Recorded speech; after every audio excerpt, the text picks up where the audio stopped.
business life and in the community leadership that you're involved with, the 4 F's of excellent leadership in the 21st century. First, number 1 is flexible. That's change. Being able to turn on a dime, go in a new direction tomorrow. That ability of a leader to be able to throw it away and start again if it's wrong. Take a new idea from the bottom and help build it up by empowering others to share and to grow together. That flexibility of not getting stuck in how it used to be done, how we used to do it, how we've always done it. That doesn't work anymore. We have to be flexible.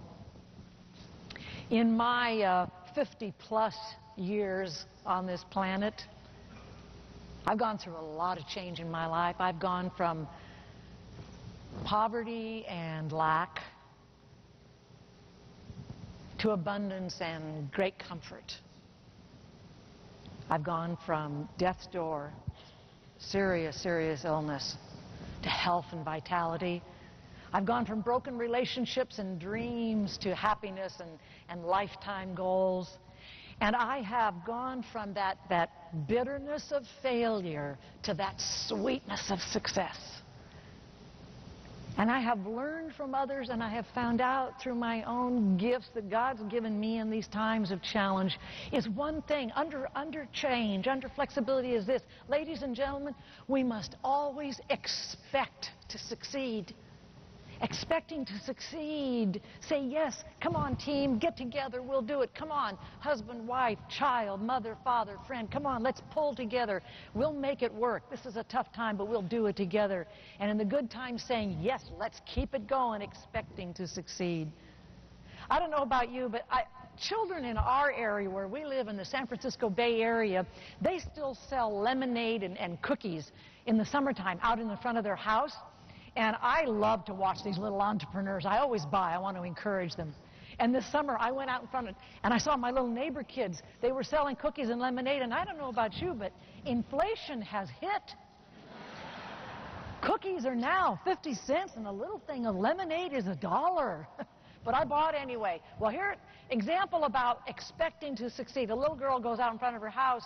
And those of you who may have been in sales and are in sales and have heard this, but it's a good idea. It's a good kernel of truth. Little girl goes out in front of her house. She's got a sign on the front of a table. And there she stands, cheeks a scrub, bows in her hair, cute little dress.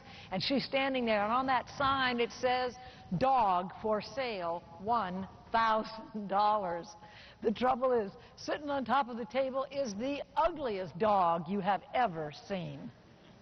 There she stands with great expectation, though, and the man who lives next door backs out of his driveway, and he sees that sweet little girl standing there with great expectation, and he doesn't want her to be hurt by the world of sales called rejection. So he goes over and he said, sweetheart, he said, honey, do you think maybe you could lower the price a little bit? Because that's a lot of money. Or, sweetheart, could you get another dog? Because, honey, that's a really ugly dog. She looks at him and she says, somebody will buy. He said, okay. He's not going to argue with an 8-year-old. He goes off to work, comes home that night, and across the front of that sign in big red letters is the word yes. He goes up to the door. He knocks at the door. She comes out. He said, sweetheart, you sold that dog? She said, I did. He said, you got $1,000? She said, I got more than $1,000. I got $1.59 in cash and 2 $500 cats.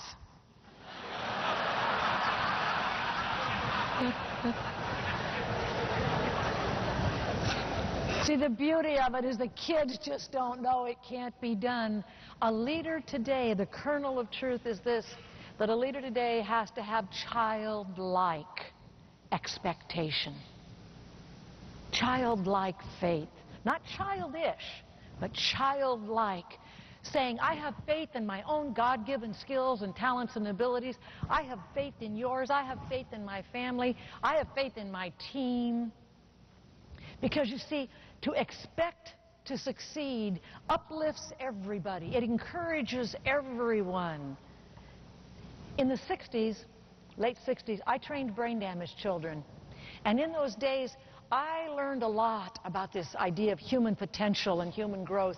And one of the things that we saw at the Institute where I worked is that when a family brought a child in, The child's progress depended upon the expectation of the parents. If the parents had high expectations and faith and would get in and work and help, the children made wonderful progress.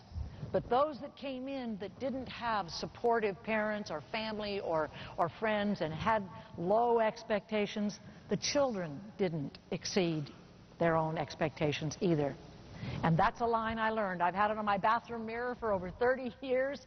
I have it on the refrigerator. I don't know if you put things on your refrigerator, but I have signs all over it. Let me give you a key, and it goes like this. It says, I will never exceed my own highest expectations. That's the key. Expecting to succeed. As a leader in this day and age, we live in a world that is far too cynical. We don't need any more cynics. We've got enough cynics. The world is hungry for people like you who are absolutely devoted to professionalism, to self-improvement. And you know what you can do when you expect to succeed? You can become the most powerful thing a leader can be, and that's a hope giver. People are just dying to have someone give them some hope and saying, yes, I expect you to do it. You can do it. It'll be better when you try. Even if you don't work it out so well, try again. I'll help you. Being a hope giver, that's a key about expecting to succeed, being flexible. Now, I talk about change, and you hear about it all the time. Everybody talks about it. We should change, we should change, we should change. Let me play the other side of that for a second. You know what, ladies and gentlemen? We should also, as a leader, know what to defend against change. There are some things in this world that are worth defending against change. Our morals, our ethics, our values. Pay the mortgage, and at the end of the month,